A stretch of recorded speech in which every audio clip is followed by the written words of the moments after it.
My name's Callista, and I explored the relationship between social isolation, anxiety, and disease severity in C57 Black 6 mice.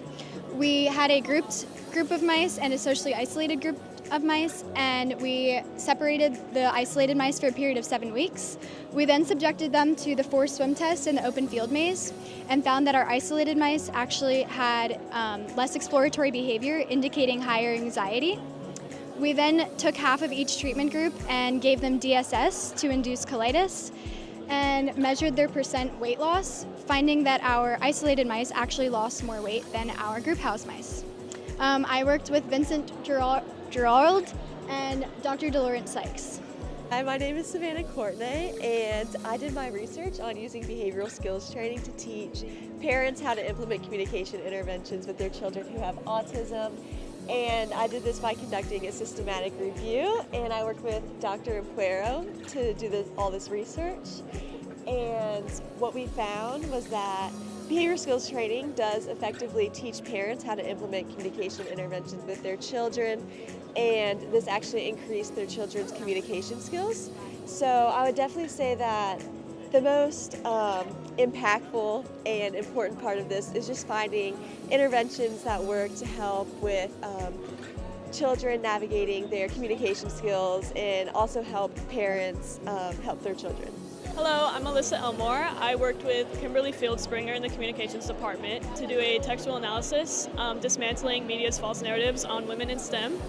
And one of my favorite parts was just knowing that I'm contributing to a field of research that dismantles these biases. As a women in STEM myself, it really matters to me that girls growing up can know that STEM is an option and that they can be leaders too. Hello, my name is Karina Perez. I am a senior honors student and a Bonner Scholar as well, and this presentation is actually also my thesis, and I was mentored by Dr. Paula Inglis and Dr. Lauren Heller. So what my research focuses on is it focuses on the impacts of tourist activities and the conscious consumer movement on Costa Rican farmers' economic mobility. So particularly in the coffee industry. So I was actually able to go down and do 2 different research trips in Costa Rica and talk to farmers about their experience. And what I learned is that typically they feel that fair trade, which is a certification program that came about as a result of the conscious consumer, typically that actually doesn't lead to more money back into their pockets. Instead, it creates a burden because they now have to pay for the certification cost, which is kind of contrary to what a lot of the literature currently finds. I also found that a lot of farmers were leaning into ecotourism as a more sustainable way of creating extra revenue. But one of the biggest challenges I found was that the demand for coffee continues to rise, but the production capacity in Costa Rica continues to drop, and part of that is because of foreign influences and this conscious consumer movement. So really what we need to do is we need to find a way to better educate consumers of coffee on how the industry in Costa Rica works and find different initiatives to better support farmers, such as education initiatives or leaning more into ecotourism. Hi, my name's Brooke. And I'm Olivia. And our research focused on the synthesis of urazole using bishydrazide. Previous methods for urazole formation were highly carcinogenic and bad for the environment, and using bishydrazide is a lot greener and safer for the environment. And our favorite part of research was just getting to hang out with Dr. Breton and making great memories. What's up, I'm Nick Palmer. I'm Jane Claire Vincent. And we did consulting for Cecil T's Mercantile.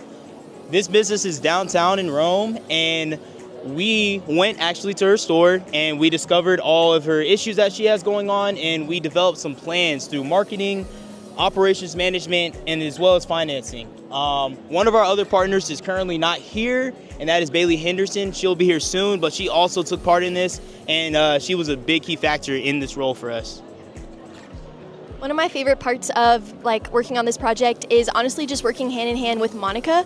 She's the business owner, and she's just a lovely human. And I've really enjoyed just getting to work hand in hand with her and how she's going to move along with the venue space and how this can help her in the long run stay in business. Because that's really what I would love to see, is just her impacting the community for a long term. Yeah, and to add on to what Jane said, just spending time with Monica, going around downtown and seeing her other competitors and how they're implementing some of their pricing strategies and ways to expand their business and how we can improve that for Monica. And seeing how she expanded on this venue space, which was really filled up with a lot of antiques in the beginning to where it is now, is just really cool to see. So we're really excited to see how our implementing can work for her company and to see what happens in the future. Hi, I'm Mary Laura Hardesty. I work with Dr. Zach Taylor in the Paleoclimatology Lab with the Environmental Science and Study Department here at Berry College. And for my project, we worked on fire dynamics using charcoal records. So what we do is we take lake cores from lakes around the country and around the world, and lake cores are used very similar to tree rings or ice cores. So we're able to process these sediment cores and find charcoal that tells us a little bit about past climate and past fire records. And using these past climate and fire records, we can make important management decisions about how to best restore and care for these ecosystems and reconstruct these important records. Hi, my name is Allie Patterson, and I am an art major, and this is my thesis project. I am studying the relationships of love and joy in my life that are stitched together through God's love, and that is the God of the Christian faith, as I'm a part of that community. And I am researching different uses of color and the collaboration of clay and textiles to reflect that love and comfort that we find in faith. And my favorite thing about this project was probably sourcing fabric for the project, which was pretty much found from my family's clothing and my grandpa's clothing and my grandmother and her grandmother. So finding those textiles and learning about them as I quilted and as I made my figures and my artwork was really probably my favorite part. Hi, I'm Katerina Morera. I worked with Dr. Courtney Cooper to create this poster.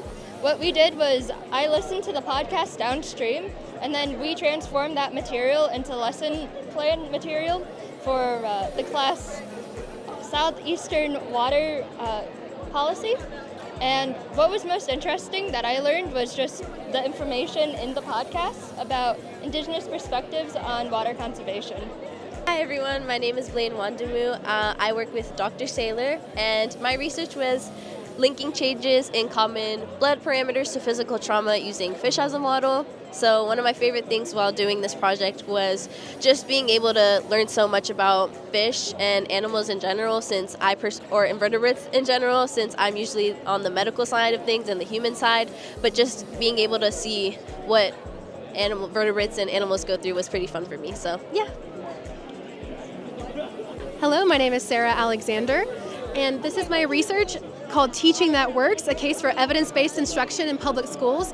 I had the privilege of being a Synovus scholar and attending Morningside Academy in Seattle, Washington over the summer. And while I was there, I learned about fabulous strategies that help students, especially those that can be easily forgotten about, that may have lower socioeconomic status or may come in with disadvantages. And I looked at their research and I found, wow, what are y'all doing that works? How can we take what you're doing and apply that in the public school system so that equity and access happens where it needs to be?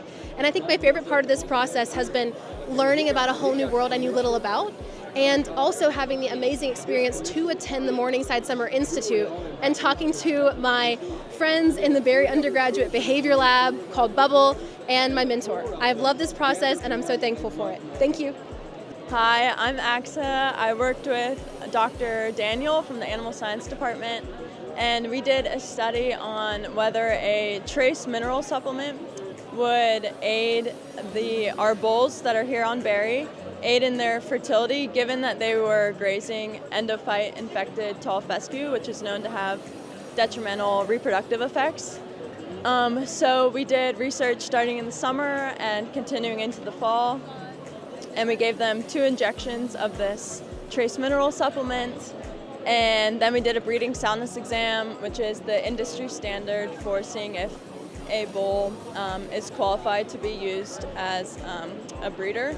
Interestingly, we thought all of them would pass the BSE since they were about a year old. That wasn't the case. Most of them were deferred.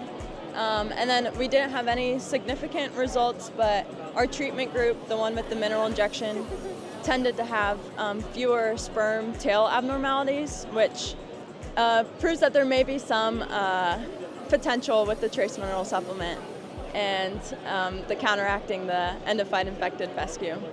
Just more research needs to be done, especially on bulls specifically. My name is Christopher Bryan.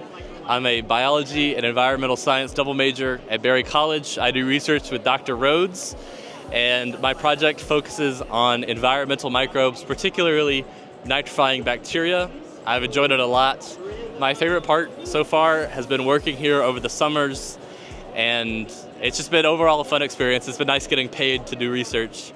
My name is Anthony Burberry, and my research revolved around an analysis of two compounds that we use in pharmaceuticals and antioxidants. My favorite part of the research was designing these colorful structures.